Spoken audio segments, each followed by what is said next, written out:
నమస్తే, welcome to మన Telugu TV special story.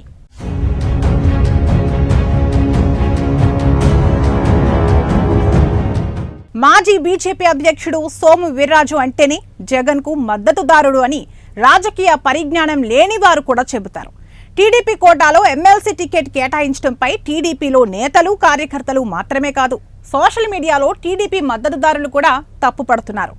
రాష్ట్ర విభజన తర్వాత కూటమి ప్రభుత్వంలో బీజేపీ భాగస్వామిగా ఉన్నప్పుడు, ఆ తర్వాత వైసీపీ అధికారంలో ఉన్నప్పుడు సోము వీర్రాజు చంద్రబాబు నాయుడుపై అనుచిత విమర్శలు చేస్తుండేవారు. అదే సమయంలో వైసీపీ అధినేత జగన్ కు అనుకూలంగా రాజకీయాలు చేస్తూ ఏపీలో బీజేపీని భ్రష్టు పట్టించేశారు.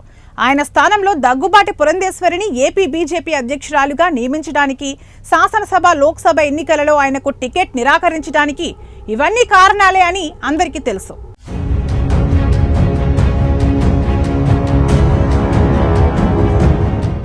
జగన్ లాగే తన నోటి దురుసుతనంతో సొంత పార్టీని నష్టపరుచుకున్న సోము వీర్రాజుకి ఎమ్మెల్సీ టికెట్ లభించడం, అది టీడీపీలో ఎంతో మంది సీనియర్స్ ఉండగా వారందరినీ కాదని సోముకి టీడీపీ ఎమ్మెల్యేల కోటాలో టికెట్ కేటాయించడాన్ని టీడీపీ మద్దతుదారులు జీర్ణించుకోలేరు.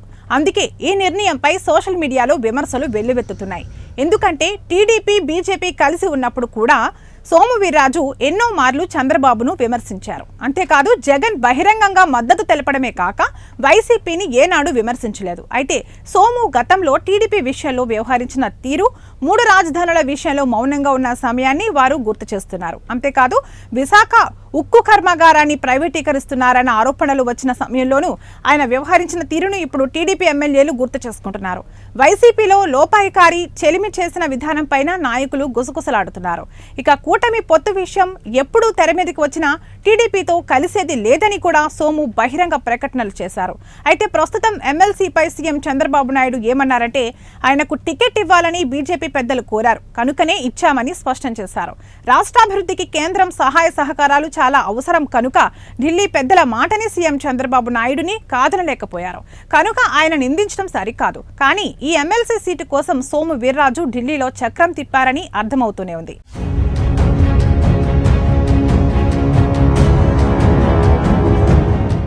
ఈ విమర్శలపై సోము వీర్రాజు కూడా స్పందిస్తూ, నేను ఎన్నడూ సీఎం చంద్రబాబు నాయుడు గురించి తప్పుగా మాట్లాడలేదు, ఆయనకి వ్యతిరేకంగా పనిచేయలేదు, జగన్తో రహస్యంగా చేతులు కలపలేదు. నిజానికి 2014 ప్రభుత్వంలోనే సీఎం చంద్రబాబు నాయుడు నాకు మంత్రి పదవి ఇస్తానంటే నిరాకరించాను.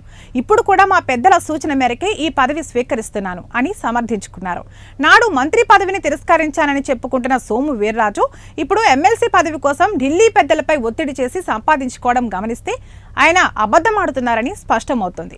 ఏది ఏమైనప్పటికీ చంద్రబాబు నాయుడు వైఖరి బొత్తిగా నచ్చని జగన్ కు అనుకూలంగా వ్యవహరించే సోము వీర్రాజుని తప్పనిసరి పరిస్థితిలో తెచ్చి పక్కన పెట్టుకోవడం కూటమి ప్రభుత్వానికి ప్రమాదకరమే. కనుక ఇకపై మరింత అప్రమత్తంగా ఉండటం చాలా అవసరమంటున్నారు టీడీపీ మద్దతుదారులు.